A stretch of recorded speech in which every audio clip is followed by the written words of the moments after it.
quvonch ko'z yoshlariga yetkazdi. O'ylaymanki, biz haqli edik bunga erishishga. Bu faqat bizlarda futbolchilarda yutuq emas. Biz harakat qildik, biz o'zimizning qo'limizdan kelgan amalni qildik. Alloh bizga shuni nasib qildi. Bu butun o'zbek futbol muxlislarini bayrami. Mana shunday ulug' kunda bizni duo qilib, qo'llab-quvvatlab, bizga uzoqdan bo'lsa ham, mana shu hajlarda uzoqda bo'lsa ham davlatimiz rahbari, o'zimiz ahli ilmlar hammasi duo qilishdi. O'ylaymanki, Alloh o'shaning uchun bizlarni mana shunday ulug' bir kunda, ertaga Qurbon hayiti, bugun Arafa kuni, mana shunday ulug' bir kunda yanada xalqimizga bayram ulashdik.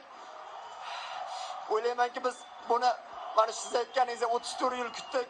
Alhamdulillah, Alloh yetkazdi. Allohga behisob shukr.